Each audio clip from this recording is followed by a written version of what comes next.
Shalom, Opa Oma, Bapak Ibu dan rekan-rekan semuanya yang dikasihi Tuhan. Selamat malam. Senang sekali hari ini kita bisa bertemu lagi lewat PDKK Online Santa Maria. Untuk mengawali persekutuan doa kita malam hari ini, mari kita hening sejenak, kita tundukkan kepala kita siapkan hati kita. Mari kita buat tanda kemenangan Tuhan dalam nama Bapa dan Putra dan Roh Kudus. Amin. Selamat malam Allah Bapa yang Maha Mulia. Terima kasih Tuhan untuk segala hal yang boleh terjadi dalam hidup kami. Terlebih untuk setiap rasa sakit, kegelisahan, ketakutan, khawatiran, dan kecemasan yang kami alami Tuhan. Karena itu semua terlebih lagi menjadikan kami menyadari betapa Engkau Bapa yang mulia, Bapa yang setia yang selalu bersedia menopang kami dan tidak pernah meninggalkan kami. Seberapapun kami jauh meninggalkan-Mu Tuhan, Engkau tetap di situ menunggu kami kembali.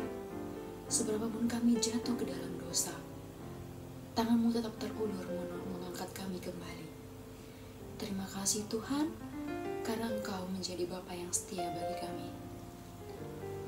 Bapa, firman-Mu berkata, mengucap syukurlah dalam segala hal, karena itulah yang menyenangkan hati-Mu.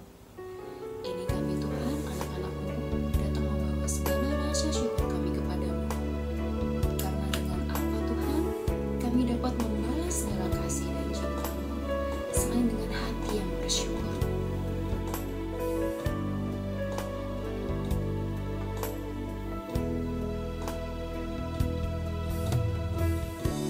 Dengan apa ku membalas kasih-Mu yang ku terima dari-Mu? Dengan apa ku membalas cinta-Mu? Oh Yesusku,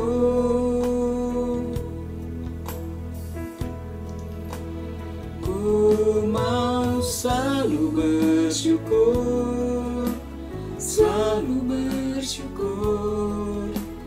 Kau Tuhan yang setia, yang selalu menopangku. Mau selalu bersyukur, selalu bersyukur. Kau Bapakku yang setia.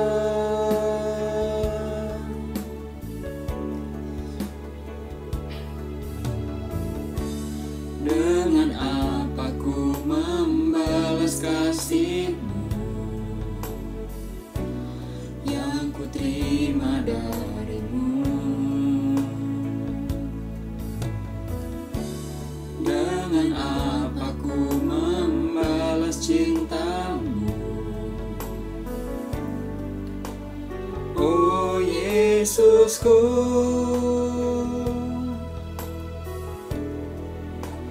ku mau selalu bersyukur, selalu bersyukur. Kau Tuhan yang setia, yang selalu menopangku. Mau selalu bersyukur, selalu bersyukur. Kau Bapakku yang setia.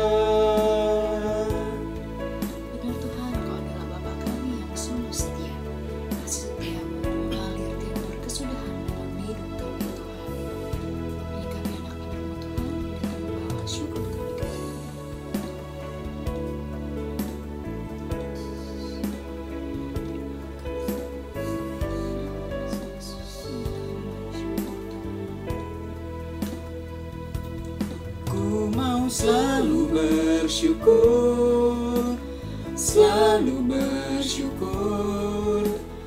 Kau Tuhan yang setia, yang selalu menopangku. Mau selalu bersyukur, selalu bersyukur. Kau Bapakku yang setia.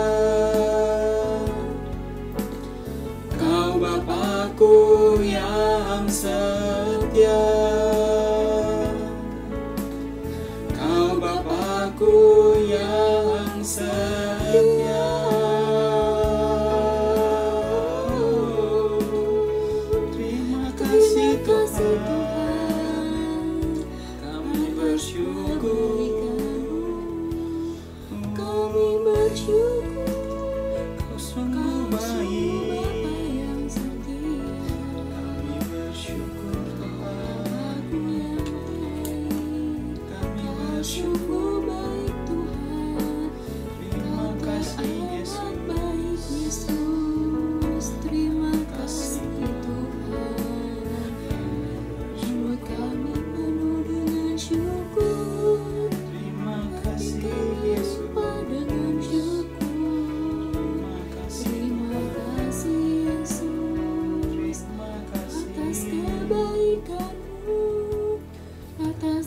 kasih setiamu Tuhan.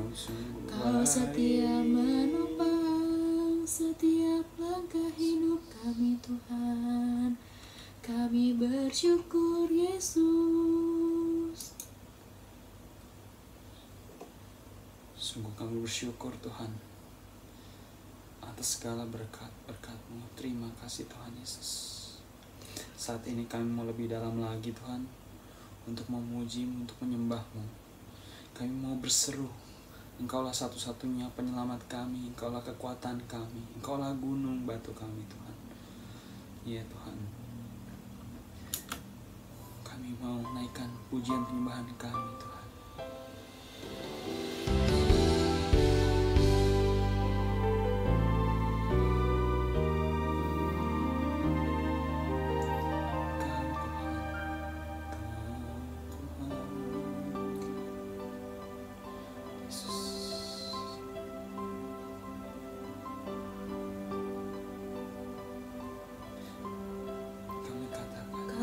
Tuhan, penolong dalam hidupku, ku percaya hanya kepadamu. Kau pegang tanganku dan tuntun langkahku, Yesus, Kau perlindunganku. Kau Tuhan, kekuatan dalam hidupku, penolongku dalam kesesakan. Kau gunung batuku dan pertahananku, Yesus, Kau kemenanganku. Yesus, padamu ku berseru, Kaulah penyelamatku. Terpujilah Kau Tuhanku, mulutku memuji nama-Mu sepanjang umur hidupku. Terpujilah Kau Tuhanku di atas segalanya.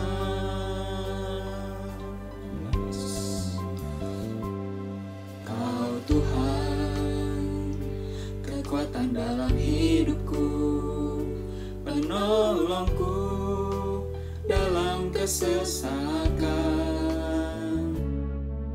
Kau gunung batuku dan keselamatanku, Yesus, Kau kemenanganku. Yesus, padamu ku berseru, Kaulah penyelamatku. Terpujilah Kau Tuhanku, mulutku memuji nama-Mu sepanjang umur hidupku. Terpujilah Kau Tuhanku di atas segalanya. Yesus, padamu ku berseru, Kaulah penyelamatku. Terpujilah Kau Tuhanku, mulutku memuji nama-Mu sepanjang umur hidupku. Terpujilah Kau Tuhanku di atas segalanya.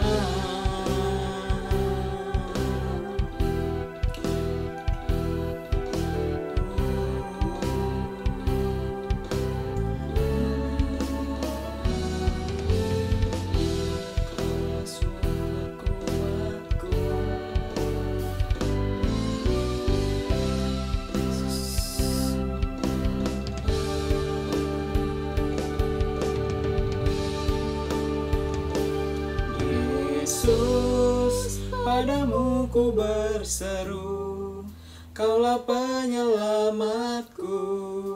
Terpujilah Kau Tuhanku, mulutku memuji nama-Mu sepanjang umur hidupku. Terpujilah Kau Tuhanku atas segalanya.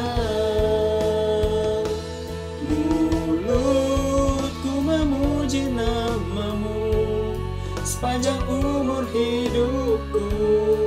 Terpujilah Kau Tuhanku di atas segalanya.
Terima kasih Tuhan untuk penyembahan yang boleh kami naikkan kepadamu Tuhan, untuk puji-pujian yang boleh kami naikkan kepadamu Tuhan.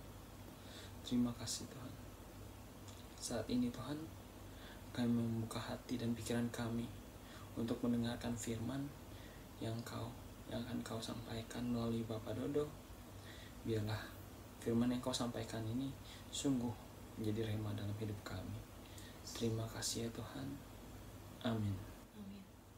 Shalom, apa kabar? Sudah setahunnya kita tidak berjumpa karena pandemi ini. Terlebih lagi pandemi ini sudah juga 10-11 bulan ya. Udah hampir setahun juga. Dan semangat terus. Jangan tinggalkan iman kita dengan situasi pandemi ini yang belum jelas. Dan terlebih lagi dengan bencana-bencana alam dan di daerah-daerah yang lain. Nanti kita akan berdoa untuk mereka juga agar Tuhan menurunkan rahmat dan belas kasih-Nya untuk mereka. Terima kasih Bu Yesi kalau saya diberikan kesempatan untuk boleh membawakan pewartaan pada tanggal 28 ini malam hari ini. Puji Tuhan, saya diberikan tema dasar hidup orang Kristen. Kalau kita bicara tentang dasar itu ada dua. Kalau firman Tuhan mengatakan ada dua dasar orang yang membangun rumah dengan batu, maka ketika hujan dan angin kencang datang, rumah itu tidak rubuh dan tidak hancur. Dan yang kedua adalah orang membangun dasarnya adalah pasir. Ketika hujan dan angin itu datang, maka rubuhlah rumah itu dan hancur. Maka kalau kita bicara tentang dasar batu karang, yaitu ketika Yesus juga dalam bacaan kita nanti ini, ketika Yesus katakan, engkau adalah Petrus, di atas batu karang ini aku akan mendirikan jemaatku dan alam maut tidak akan menguasai engkau.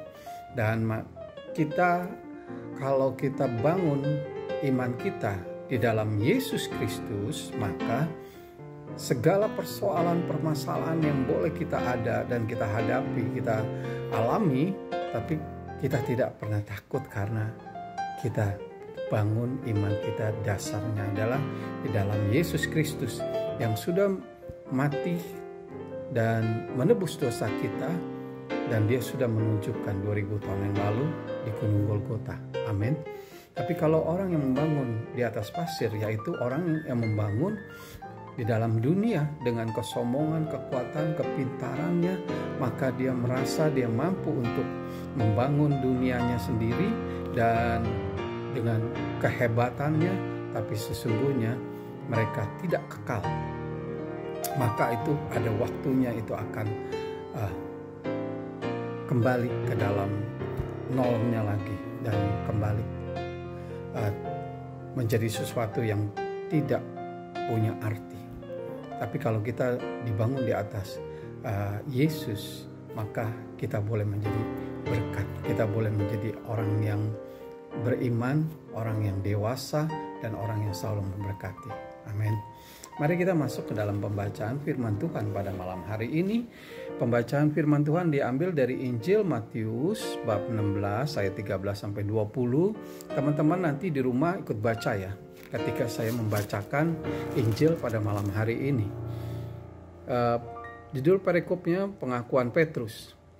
Setelah Yesus tiba di daerah Kaisarea Filipi, ia bertanya kepada murid-muridnya, kata orang, siapakah anak manusia itu? Jawab mereka, ada yang mengatakan Yohanes Pembaptis, ada juga yang mengatakan Elia, ada pula yang mengatakan Yeremia atau seorang dari para nabi. Lalu Yesus bertanya kepada mereka, tetapi apa katamu, siapakah aku ini?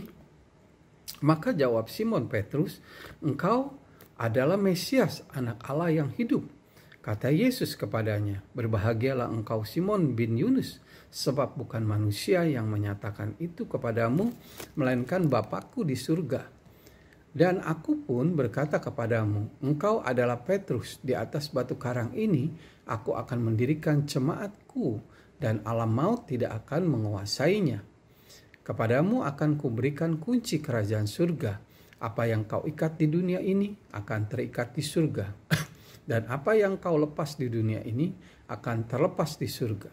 Lalu Yesus melarang murid-muridnya supaya jangan memberitahukan kepada siapapun bahwa ia Mesias.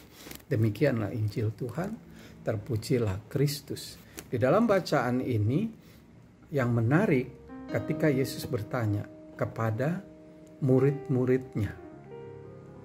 Dan waktu dia bertanya, di sini ada murid-murid dan mereka. Ada kata murid, ada kata mereka. Ini menarik sekali. Ini mau menunjukkan bahwa murid, yang dimaksud murid ini adalah orang yang percaya, orang Kristen, yang umat yang biasa dan umat yang khusus. Umat yang biasa adalah umat yang khusus, itu maksudnya adalah umat yang biasa yang hanya mengikuti misa tapi tidak melayani atau tidak ikut dalam kegiatan paroki, hanya datang misa tiap minggu atau kadangkala dia tidak datang dan lebih mut-mutan.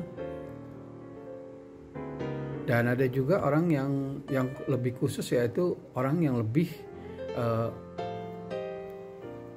misa ekaristi adalah suatu kebutuhan, dan dari hasil itu dia memberikan suatu bentuk pelayanan, memberikan waktunya, memberikan apa yang mereka punya, talenta yang mereka punya, ambil bagian daripada kegiatan gereja.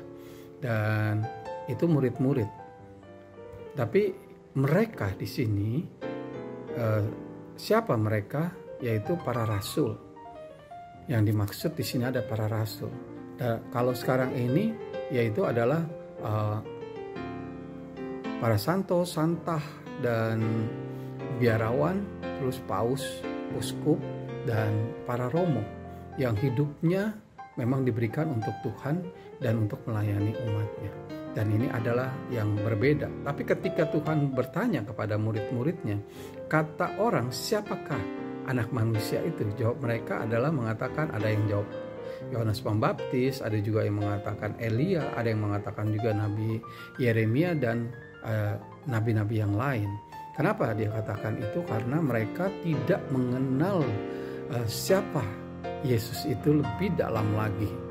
Tapi ketika itu ditanya kepada Petrus, jawab Simon Petrus, engkau adalah Mesias, anak Allah yang hidup. Maka kata Yesus kepada Simon Petrus, berbahagialah engkau Simon bin Yunus, sebab bukan manusia yang menyatakan itu kepadamu, melainkan Bapakku yang di surga. Berarti pada saat Petrus mengatakan Yesus adalah Mesias, anak Allah yang hidup, maka itu Allah yang memberikan hikmat, Allah yang memberikan perkataan itu di dalam rohnya, di dalam imannya, dan dia mengatakan Yesus adalah Mesias. Dan itu datang daripada Allah, bukan datang daripada dasarnya pada dia. Dan oleh karena itu kita nanti akan masuk lebih dalam lagi. Kalau kita bicara itu, kita bicara tentang kalau dulu Allah yang langsung berbicara, tapi sekarang kita Roh Kudus yang menolong kita. Jadi kita bisa melakukan hidup lebih dipimpin oleh Roh Kudus untuk melakukan kehendak Bapa, dan hidup kekristenan hidup orang Kristen yang lebih baik lagi seperti apa. Dan kita masuk hidup orang Kristen yang baik. Dasar hidup orang Kristen itu adalah iman, pengharapan, dan kasih, dan lerasi. Itu 4 hal. Kalau 4 hal itu harus kita, kalau itu tidak ada, maka sesungguhnya kita tidak mempunyai dasar. Kita tidak hidup tidak di dalam Yesus Kristus. Kalau kita hidup di dalam Yesus Kristus, itu adalah kita harus dasarnya iman yang pertama. Iman itu adalah segala sesuatu yang kita harapkan, tapi segala sesuatu yang kita harapkan bukti dari yang tidak kita lihat. Artinya kita hanya percaya bahwa kalau hanya kita percaya hidup kita ini adalah sudah yang diselamatkan, maka iman kita harus hidup di dalam Yesus Kristus. Kalau kita hidup iman kita di dalam Yesus Kristus, maka kita harus dasarnya iman kita, segala apa yang kita pikirkan, apa yang kita buat, apa yang kita perkatakan, itu adalah dasarnya dari Yesus itu. Bagaimana kita bisa tahu? Bagaimana kita harus dibentuk menjadi itu? Ya kita nanti akan belajar. Kita harus mengenal Yesus. Kita punya keintiman. Kita harus punya mengerti tentang firman Tuhan. Maka itu adalah salah satu iman timbul dari pendengaran akan firman Tuhan. Roma 10 ayat 17. Maka dari itu ketika kita mendengar firman dan membaca firman, maka iman kita akan terus lagi bertumbuh menjadi orang Kristen yang lebih baik, menjadi orang Kristen yang lebih melakukan kehendak Tuhan, bukan apa yang kita inginkan, menjadi karakter dan pribadi yang sungguh-sungguh pribadi seperti Kristus, yang punya kelemah lembutan, kesabaran, melayani, kerendahan hati, dan itu terpancar di dalam kehidupan kita sehari-hari. Bukan hanya di dalam gereja loh kita beriman, ketika kita di gereja kita berdoa, kita menjadi orang yang suci, yang kudus. Tapi ketika kita di luar gereja kita menjadi orang yang berbeda, mungkin kudis, mungkin juga orang yang lebih daripada orang dunia yang jahat. Dan itu tidak terjadi kalau kita dasar hidup orang Kristen itu adalah imannya baik, maka pengenalan akan Tuhannya baik dari firman Tuhan, dan itu yang membentuk karakter kita. Di dalam Timotius 2 ayat 16 itu dikatakan firman Tuhan itu untuk mengajar, menegur, menuntun kita untuk berbuat hal-hal yang lebih baik lagi. Dan kalau firman Tuhan itu yang menjadi tuntunan kita, maka iman kita akan mempunyai lebih baik lagi dan menjadi orang Kristen yang sungguh menjadi berkat bagi banyak orang. Dan pengharapan yaitu adalah iman yang tidak sesuai dengan kenyataan. Jangan sampai kita beriman untuk hal-hal yang menyenangkan, kita baru beriman kepada Tuhan. Ketika kita semuanya baik, semuanya diberkati, kita baru bilang Tuhan Yesus adalah Tuhan saya. Tuhan Yesus adalah gunung batu saya. Tuhan Yesus adalah penolong saya. Tapi ketika kita mengalami hal-hal pergumulan yang hidup, masalah-masalah yang tidak selesai dan terus berdatangan seperti saat sekarang ini, apakah pandemi ini kita tidak bertanya kepada Tuhan ya? Gimana ya Tuhan? Kok Tuhan seperti tidak ada? Apakah iman kita bertanya itu kepada? Dan ketika dari yang kita miliki banyak lalu itu hilang, apakah kita punya pengharapan tetap kepada Tuhan? Apakah kita jadikan Tuhan itu sebagai Tuhan kita dan juru selamat kita dan tuntunan kita untuk melangkah dan melakukan hal-hal yang sungguh berkenan kepada Tuhan yang baik? Apakah itu tetap punya pengharapan kepada Tuhan? Kalau itu tidak terjadi di dalam kita, seperti Habakuk 3 ayat 17 dan 19, ketika pohon ara tidak berbuah dan pohon anggur itu tidak berbuah dan semuanya hilang, kambing domba tidak ada di ini lagi, semuanya habis. Mampu nggak kita tetap bersorak-sorai? Mampu nggak kita tetap menyembah Tuhan dan mengatakan Tuhan adalah kekuatanku? Mampu nggak kita masih katakan seperti itu? Apakah kita berpengharapan ketika semua jawaban doa kita, semua permasalahan kita diselesaikan, baru kita boleh mempunyai pengharapan? Itu bukan pengharapan, karena pengharapan adalah sesuatu yang tidak ada dan itu menjadi ada. Itu adalah pengharapan. Jadi iman, ketika kita beriman, kita percaya kepada Tuhan. Ketika kita percaya kepada Tuhan, kita berjalan bersama dengan Tuhan. Ketika kita berjalan bersama Tuhan, tapi permasalahan kita hadapi demi permasalahan, seharusnya itu akan membentuk iman kita menjadi lebih dewasa, menjadi iman kita pribadi yang lebih baik sebagai orang Kristen. Tapi kalau itu tidak terjadi, maka sesungguhnya kita belum mempunyai dasar yang baik. Seharusnya itu menjadi sesuatu yang membangun menjadi yang lebih dewasa, yang membangun iman kita yang lebih baik. Maka dari itu ketika kenyataan yang kita harapkan dengan apa yang terjadi yang sesungguhnya itu berbeda, kita tetap berpengharapan pada Tuhan. Segala sesuatu boleh hilang oleh karena pandemi ini, tapi Yesus tidak boleh hilang. Amin. Yesus tetap menjadi suatu pengharapan kita, kekuatan kita. Kita akan bilang, kita akan berjalan, ku tidak mampu bila engkau tak besertaku, ku tak mampu berjalan, ku perlu Tuhan, pimpin langkahku dengan kasih karunia-Mu.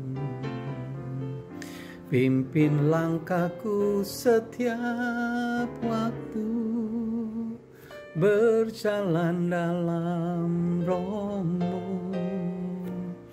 Pimpin, nyatakan Tuhan kemuliaan-Mu, dan berjalanlah denganku. Ini adalah bentuk di saat iman kita, kenyataan yang kita harapkan dengan apa yang kita terima, yang kita hadapi itu berbeda. Kita tetap menjadikan Tuhan.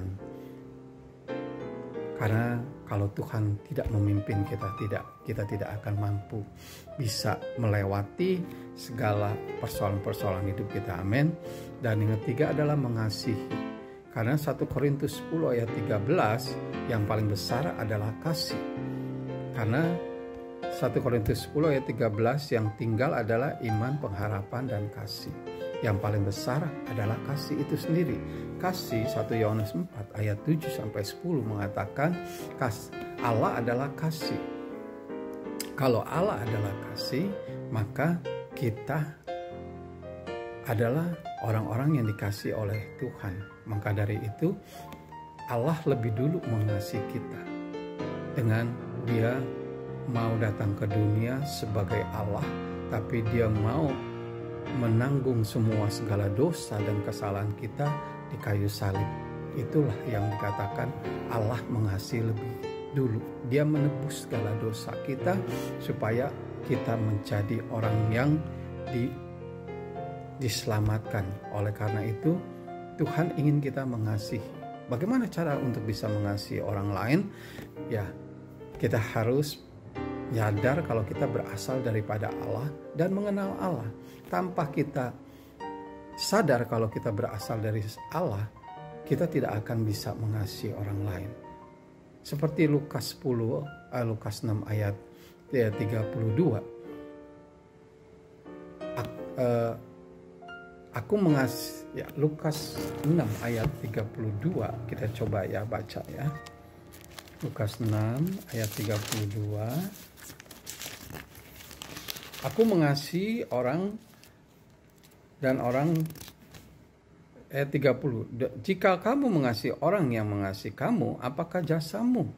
Karena orang-orang berdosa pun mengasihi juga orang-orang yang mengasihi mereka. Jadi apa bedanya? Apa jasamu? Kalau kita mengasihi orang, kalau orang itu mengasihi kita dulu. Seharusnya bagaimana hukum kasih itu adalah ayat 31. Sebagaimana kamu kehendaki supaya orang perbuat kepadamu, perbuatlah juga demikian kepada mereka. Jadi kalau kita ingin orang mengasihi kita, kita harus lebih dulu mengasihi orang itu dulu. Baru orang, dan kita tidak perlu pamrih untuk minta orang itu mengasihi kita. Itu dengan sendirinya. Dengan sendirinya itu akan terjadi. Seperti Matius 6 ayat 33. Carilah kerajaan Allah dan kebenarannya, maka semuanya akan ditambahkan. Ketika kita mengasihi, maka orang lain juga akan baik dan mengasihi kita. Tapi kita lebih dulu mengasihi, bukan orang lain yang mengasihi kita lebih dulu. Itu orang yang berasal daripada Allah dan orang yang mengenal Allah. Karena kalau dia berasal daripada Allah, Allah adalah kasih dan Allah sudah lebih dulu mengasihi kita dan sudah menembus dosa kita, maka kita yang lebih dulu mengasihi dan melayani orang lain. Bagaimana? Apakah kita mengasihi orang yang seperti apa?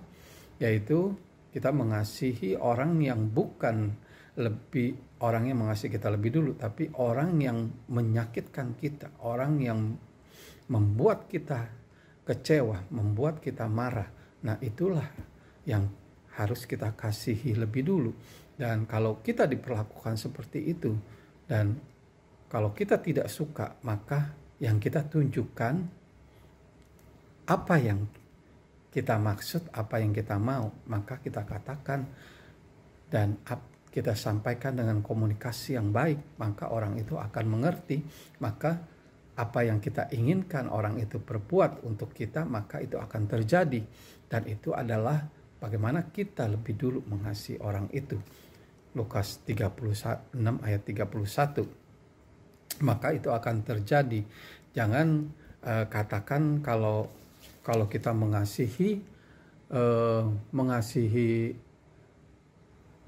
Tuhan, tapi kita tidak bisa mengasihi orang yang kelihatan, maka itu sesungguhnya kasih kita adalah kasih pura-pura, bukan kasih yang sesungguhnya. Ya, kasih yang sesungguhnya adalah kasih itu adalah sempurna, jadi tidak dilingkupi dengan dosa. Kasih itu adalah yang jujur, tulus, dan selalu memberi, tidak meminta. Itu adalah kasih.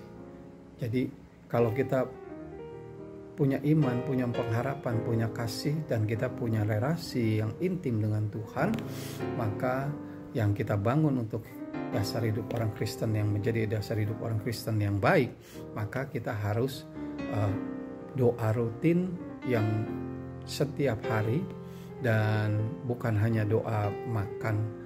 Waktu kita makan, ketika kita bangun tidur, dan pada saat kita mau tidur. Itu juga kalau ingat ya. Kalau nggak ingat, nah itu bukan dasar orang Kristen itu. Jadi minimal itu 3. Tapi sesungguhnya kita jangan kurang jangan kalah dengan saudara kita yang doanya 5 waktu, tapi kita doanya setiap waktu. Yaitu ketika kita doa Yesus, yaitu setiap waktu kita bisa berdoa kepada Yesus.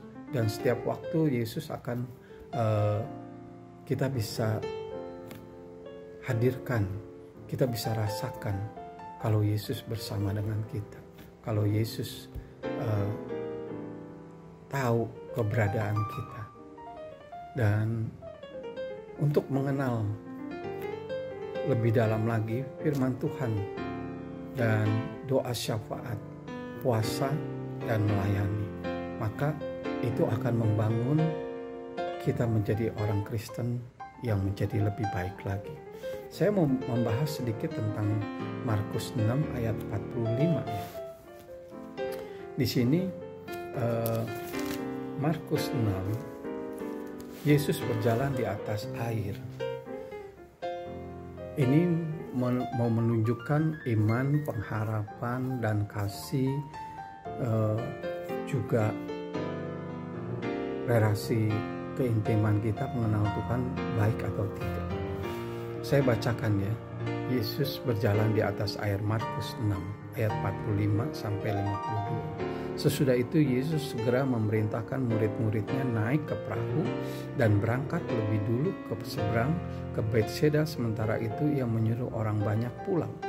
Setelah ia berpisah dari mereka, ia pergi ke bukit untuk berdoa. Ketika hari sudah malam, perahu itu sudah di tengah danau, sedang Yesus tinggal sendirian di darat. Ketika ia melihat betapa payahnya mereka mendayung karena angin sakal, maka kira-kira jam 3 malam ia datang kepada mereka dan berjalan di atas air, dan ia hendak melewati mereka. Ketika mereka melihat dia berjalan di atas air, mereka mengira bahwa ia adalah hantu. Lalu mereka berteriak-teriak, sebab mereka semua melihat dia dan mereka pun sangat terkejut. Tetapi segera ia berkata kepada mereka, "Tenanglah, aku ini, jangan takut." Lalu ia naik ke perahu mendapatkan mereka dan angin pun redahlah. Mereka sangat tercengang dan bingung, sebab sesudah peristiwa roti itu mereka belum juga mengerti, dan hati mereka tetap degil.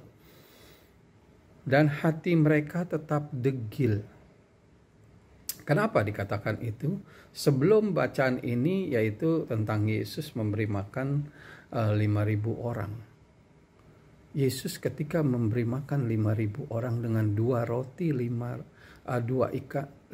2 ikan.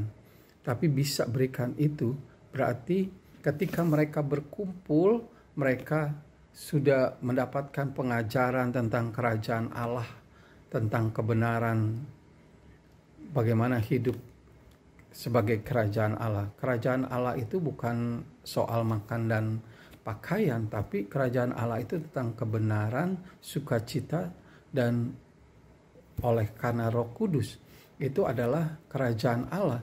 Apakah mereka waktu diberikan pengajaran kepada Tuhan, apakah mereka sungguh-sungguh sudah dapat sukacita oleh pendengaran akan firman Tuhan? Apakah mereka dipimpin oleh Roh? Apakah mereka sudah hanya masih mikirkan makanan? Dan ketika mereka melihat mujizat itu terjadi, dan setelah mereka disuruh pulang, dan inilah, apakah ketika hanya di dalam gereja, di dalam komunitas, di dalam pelayanan, kita baru menyadarkan kalau Yesus itu baru ada. Tapi kalau di luar itu, apakah kita sadar kalau Yesus selalu ada dan hadir? Dan inilah yang menjadi suatu pertanyaan bagi kita. Maka dari itu, sesudah itu Yesus segera memerintahkan murid-muridnya naik ke perahu dan berangkat lebih dulu ke seberang ke Betseda. Sementara itu ia menyuruh orang banyak pulang. Dan ketika mereka pulang naik perahu, dan ketika perahu mereka di tengah perjalanan ada angin sakal, dan apa yang terjadi? Apakah mereka memanggil nama Tuhan Yesus? Apakah iman mereka tetap hidup? Apakah pengharapan mereka tetap kepada Tuhan? Apakah mereka yakin kalau Tuhan mengasihi dia, mengasihi mereka? Saya pikir ini menjadi suatu pertanyaan bagi kita juga. Ketika kita mengalami seperti saat ini, apakah pandemi ini apakah kita mendengar dari pandemi 11 bulan ini, adakah orang yang mati tidak makan? Adakah satu negara yang kelaparan? Adakah orang yang kurang gizi? Saya pikir ini tidak terdengar. Walaupun itu membuat perekonomian porak-poranda, tapi mereka tetap dapat makanan. Inilah Yesus. Kalau kita jadikan iman kita kepada Dia, pengharapan kita kepada Dia, dan kita tahu Tuhan mengasihi kita, maka sesungguhnya ini yang harus kita bangun. Di dalam ini, ketika mereka sudah mengalami mujizat sukacita yang luar biasa dan mereka berpisah, lalu mereka mendapatkan suatu permasalahan yang diajarkan oleh Tuhan. Ketika itu, setelah ia berpisah dari mereka, ia pergi ke bukit untuk berdoa. Yesus aja, dia masih perlu berdoa, mempunyai relasi kepada Allah, kepada Bapaknya. Apalagi kita perlu relasi dengan Yesus karena dia adalah pokok anggur. Kita adalah ranting-rantingnya. Kalau kita di luar dia, kita tidak akan bisa hidup. Ranting ini tidak akan bisa hidup kalau lepas dari pokok anggur itu. Kita akan kering. Itu kita akan dibuang. Kita tidak akan menjadi iman yang dewasa. Tidak menjadi iman Kristen yang baik kalau kita lepas daripada pokok anggur. Maka dari itu tetap kita harus berdoa. Ini yang Tuhan ajarkan. Dasar untuk tetap bisa beriman, berpengharapan, dan mengasihi, itu adalah doa. Seperti Yesus tetap berdoa ketika dia selesai melayani, dia minta kekuatan yang baru, dan agar dia tidak menjadi orang tetap bisa sampai selesai menyelesaikan karya kasih dan perintah Allah. Dan ayat 347, ketika hari sudah malam, perahu itu sudah di tengah-tengah danau, sedang Yesus tinggal sendirian di darat. Ini menunjukkan bahwa ketika Yesus dan para murid itu berpisah, apakah iman tetap terfokus pada Tuhan? Apakah itu tetap mengandalkan Tuhan, menjadikan Tuhan sebagai jurumudi untuk menuntun kita dalam perjalanan pulang? Apakah itu kita lakukan sebagai orang dasar, sebagai dasar hidup orang Kristen? Setiap apa yang kita lakukan, apa yang kita buat, apa yang kita kerjakan, apakah kita sertakan Tuhan? Apakah Tuhan lagi tidak di dalam gereja, tidak di dalam pelayanan, maka Tuhan tidak ada. Kita kotakan, oh ini bukan yang rohani, ini yang rohana. Apakah itu yang kita lakukan sementara ini? Kalau itu yang kita lakukan, maka dasar hidup kita orang Kristen itu ada bukan di batu karang, tapi di pasir dasarnya. Ketika ia melihat betapa payahnya mereka mendayung karena angin sakal, maka kira-kira jam 3 malam ia datang kepada mereka dan berjalan di atas air dan hendak melewati mereka. Ketika ia melihat betapa payahnya mereka mendayung, mau dikatakan apa? Artinya di sini Tuhan adalah setia, tidak pernah meninggalkan, tidak pernah membiarkan kita sendiri, dan Dia tahu ketika betapa payahnya kita sudah tidak mampu, kita tidak sanggup lagi menghadapi pergumulan, persoalan, masalah kita. Walaupun kita tetap beriman, kita berpengharapan, tetap mengasihi, hidup untuk mengasihi, tapi kita udah tertatih-tatih karena nggak selesai-selesai. Seperti saat ini juga pandemi, nggak selesai-selesai. Terus ditambahin lagi ada banjir, ada gempa. Kita bersyukur kita yang ada di Jakarta tidak mengalami itu. Bagaimana mereka yang mengalami itu? Itu 2 kali masalahnya. Dan Tuhan tahu mereka udah payah. Dan Tuhan tahu mereka harus ditolong. Maka kira-kira jam 3 malam.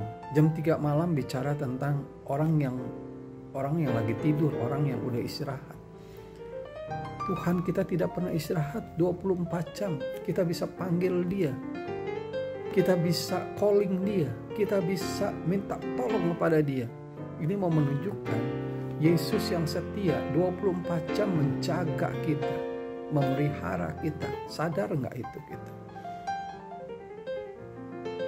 Kalau kita sadar, maka sesungguhnya masalah seberat apapun kita sanggup, karena kita tahu Allah kita lebih besar. Dan kita tahu dia ada jalan keluar ketika kita datang dan ada di dalam dia. Dan dia selalu memberikan jalan keluar. 1 Korintus 10 ayat 13. Pencobaan yang kau alami tidak melebihi daripada kekuatanmu. Dan ketika pencobaan itu, dia Allah yang setia. Dia tidak biarkan kita sendiri mengalami itu. Dia bersama dengan kita. Dan terlebih lagi dia memberikan jalan keluar. Jadi ada solusi. Dan inilah, kalau kita dasarnya adalah Yesus batu karang kita, maka kita akan menjadi orang Kristen yang dewasa. Ketika mereka melihat dia berjalan di atas air, mereka mengira bahwa ia adalah hantu. Lalu mereka berteriak-teriak. Baru melihat Tuhan Yesus melakukan yang luar biasa. Kenapa? Ketika kita punya persoalan, ada dua. Yang kita panggil Tuhan atau hantu. Kalau Tuhan, maka dasar hidup kita ada di batu karang, ada dasar di dalam Yesus Kristus. Maka ketika kita mengalami pergumulan seberat apapun dan tiba-tiba itu terjadi, yang keluar dari perkataan kita adalah Yesus tolong, Yesus kasihanilah kami. Itulah yang terjadi. Tapi kalau kita dibangun di atas pasir, maka kita sesungguhnya ketika kita mengalami itu, yang kita pikirkan itu adalah ini Tuhan atau hantu ya. Saya pernah masuk ke dalam itu ketika saya mau ziarah ke Lembang sama lingkungan. Sebelum itu saya udah berdoa, Tuhan, apakah saya boleh pergi ziarah ini? Dan Tuhan bilang, aku menyertaimu. Dan pada saat 2 hari lagi mau pergi, saya doa lagi, Tuhan, apakah saya boleh ziarah? Tuhan bilang, ingatkan saya, itu ban mobil kamu loh. Tapi saya males. Tapi dia bilang, ketika pada hari H saya berdoa lagi, Tuhan bilang, aku menyertaimu. Karena kenapa? Aku khawatir, aku takut karena aku bawa mobil sendiri dan berpisah dengan teman-teman lingkungan karena mereka naik bus. Aku naik mobil, ada berapa orang juga keluarga yang bawa mobil sendiri. Karena aku dengan keluarga saya dan juga dengan pembantu. Lalu tiba-tiba ketika sampai di Kerawang, mau keluar di tol Cikampek situ, ban saya pecah. Dalam kecepatan 100 km per jam di tengah-tengah. Tapi Tuhan, waktu itu saya sedang pujian penyembahan di dalam mobil itu. Lagu pujian, terus pujian penyembahan. Maka dari itu aku ditenangkan dan aku nggak banting setir, nggak apa, ngikutin aja. Terus sampai ke pinggir. Setelah sampai di pinggir, ban mobil saya tuh pecah, udah hancur, berantakan. Tapi puji Tuhan itu tidak terbalik, tidak apa, karena saya pegang setir stabil dan ikutin. Itu karena perlindungan daripada Tuhan. Tapi setelah itu, setelah saya beresin dan saya tahu ban serep saya lebih jelek dan peleknya lebih jelek. Dan saya pikirannya, Tuhan, saya lanjutin gak ya? Dan ketika itu Tuhan bilang, aku bersamamu. Dan yang kepikiran saya, ini suara Tuhan atau suara setan? Dan ada keraguan. Aku terusin apa enggak? Masih jauh nih. Terbannya aman apa enggak? Saya tahu itu jelek. Sampai akhir dalam perjalanan saya mikirin ban. Jadi ngelihat tukang ada ban, saya berhenti. Saya tanya, itu ban bekas, tapi akhirnya saya nggak srek. Saya jalan lagi dan sampai di Bandung. Pas sampai di Bandung, saya udah langsung cari toko ban. Ternyata toko ban tutup semua di Lembang itu, karena itu hari libur. Dan akhirnya aku ikut ziarah dulu. Setelah selesai ziarah, aku lihat sampai di Lembang itu, aduh ban aku udah kempes. Gimana nanti? Ya udah aku ziarah dulu, makan apa segala. Terus akhirnya ikut sebentar ke satu pariwisata di sana. Habis itu saya cepat-cepat pulang karena takut nanti kalau kemalaman nanti resikonya lebih ini lagi. Nah, pada saat saya pulang juga saya masih berpikir cari toko ban. Akhirnya dapat toko ban. Waktu sekitar hampir jam 6 itu sampai dapat toko ban, dan dengan ban yang baru, tapi itu merek Hankook, merek Korea, dan saya kurang tahu dan kurang srek. Dan saya tawar, itu cuma beda 25.000. Akhirnya saya jalan nggak jadi. Tapi setelah jalan 200 meter, Tuhan bilang gini, ntar kalau kenapa-napa lu nggak nyesel. Akhirnya saya balik lagi. Setelah saya balik lagi, saya ganti ban itu. Dan akhirnya saya baru tenang. Dan saya baru sampai di rumah dengan selamat. Dan itu, apakah ketika kita punya masalah, apakah respon kita hantu atau Tuhan? Dua itu. Seperti para rasul. Tuhan ketika menolong kita, ketika dia berbuat sesuatu kepada kita, itu dengan caranya. Caranya dia bukan sesuatu yang biasa-biasa, memang yang luar biasa. Maka dari itu, kita yang mau Tuhan lakukan yang luar biasa, tapi ketika kita lihat Tuhan perbuat yang luar biasa, kita bilang dia hantu. Karena hanya Tuhan dan setan yang bisa berjalan di atas air, yang bisa lakukan seperti itu. Tinggal kita responnya. Apakah kita respon pertama itu yang kita keluar itu hantu atau Tuhan? Cuman dibalik doang, Tuhan dan hantu. Dan kalau iman kita bertumbuh dengan baik, dasar iman kita baik, maka yang keluar adalah Tuhan. Maka kita akan menyaksikan perbuatannya, mujizatnya, pertolongannya, dan kita tidak takut. Maka tetapi segera ia berkata kepada mereka, tenanglah, aku ini, jangan takut. Maka Tuhan akan menunjukkan bahwa aku bersamamu dan aku menolongmu. Karena waktu Tuhan dan waktu kita berbeda.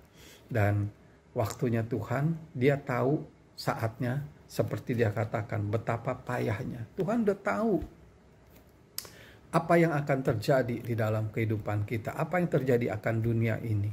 Dan semuanya porak-poranda. Tapi Tuhan tahu batas kemampuan kita. Kapan dia hadir, kapan dia menolong, kapan dia lakukan, dan bagaimana orang yang punya dasar, hanya yang punya dasar hidup kekristenan yang baik, maka dia baru bisa tahu ini Tuhan selalu bersama dengan saya. Dan maka dari itu jangan menjadi orang Kristen yang tidak punya dasar sehingga hatinya degil dan tidak percaya akan apa yang Tuhan sudah buat, walaupun kita udah saksikan apa yang Tuhan sudah buat kepada kita, tolong kita dengan mujizat, kita kembali lagi dengan kedegilan kita, ke keinginan-keinginan kita, dan hanya dunia yang kita inginkan. Maka itu yang menjadi suatu hambatan. Maka dari itu kita perlu doa, kita perlu keintiman kepada Tuhan. Kalau kita mau hidup, dasar hidup kita kuat, bukan hanya iman, pengharapan, dan kasih, tapi juga doa relasi kita itu yang membuat karakter kita, firman Tuhan itu yang membentuk kita menjadi lebih baik lagi. Oleh karena itu, pandemi ini kita tidak tahu selesainya kapan. Tapi yang kita tahu, Tuhan bersama dengan kita. Amin. Karena kita adalah orang-orang pemenang, lebih daripada pemenang. Kalau Allah di pihak kita, siapa yang menjadi lawan kita? Amin. Dan Tuhan akan memberikan kehidupan, kebutuhan kita menurut kekayaan dan kemuliaannya. Kalau Tuhan sudah katakan dengan kemuliaan dan kekayaannya di dalam Yesus Kristus, maka sesungguhnya tidak ada hal yang sulit. Dan kalau itu kita bangun di dalam dasar itu, maka kita sesungguhnya menjadi orang Kristen yang memberkati. Amin. Mari kita berdoa. Kita berdoa syafaat dalam nama Bapa dan Putra dan Roh Kudus. Bapa di dalam surga, kami sungguh bersyukur untuk kasih karunia-Mu. Malam hari ini Engkau boleh melawat hati kami masing-masing, dan kami boleh disegarkan, dan kami boleh diteguhkan iman kami, pengharapan kami, dan kasih kami, relasi kami, sehingga kami boleh mempunyai dasar dibangun di atas batu karang, yaitu dalam Engkau, sehingga apapun yang terjadi, kami tahu Engkau Allah yang setia, yang selalu menolong, yang memberikan jalan keluar, yang menolong kami untuk bisa menyelesaikan dan melewati segala pergumulan dan masalah-masalah hidup kami. Tolonglah Tuhan orang-orang yang sedang mengalami di Kalimantan Selatan, di Sulawesi Barat, maupun daerah-daerah yang lain yang saat ini yang sedang mengalami musibah yang begitu besar. Dan oleh karena itu Tuhan, biarlah rahmat-Mu turun atas mereka, belas kasih-Mu turun atas mereka, agar mereka diberikan iman yang teguh, agar mereka diberikan pengharapan dan tetap mengarahkan hatinya kepada Tuhan Allahnya, sehingga mereka tetap bisa hidup dan tenang, dan oleh ketenangan itulah mereka boleh menjadi sehat dan mempunyai imun yang kuat, sehingga pandemi tidak membuat mereka sakit. Tuhan, tolonglah dunia ini Tuhan. Engkau tahu Tuhan, sampai kepayahan kami seberapa payah, dan Engkau akan datang, karena Engkau adalah Allah yang selalu hadir dan selalu ada 24 jam. Anak-anak-Mu saat ini sedang terus berseru di dalam nama Yesus Kristus, Tuhan dan Juru Selamat kami. Tuhan, tambahkan kami peneguhan dan iman. Tolonglah mereka yang sedang sakit kena COVID. Biarlah mereka boleh disembuhkan. Bagi mereka yang sedang ketakutan, berikanlah damai sejahtera-Mu Tuhan. Bagi mereka yang saat ini sedang berjuang untuk ekonomi mereka, Tuhan, turunkan berkat yang daripada-Mu, agar mereka boleh mendapatkan pekerjaan dan penghasilan, sehingga mereka boleh dapat makanan yang layak dan pantas. Tuhan, Kau berkati juga bangsa dan negara kami ini, yang hari makin hari banyak musibah alam yang terjadi.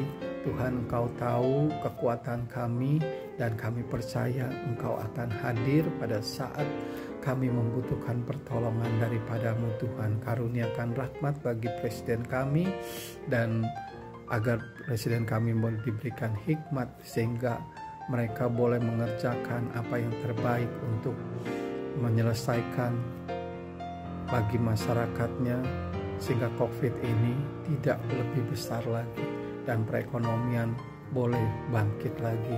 Tuhan, kami serahkan ini semua ke dalam tangan kasih-Mu.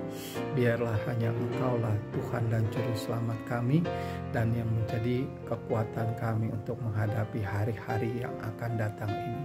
Demi Kristus Tuhan dan Juru Selamat kami, yang berkuasa kini dan sepanjang segala masa. Amin.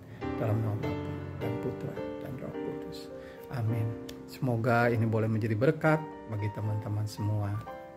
Amin.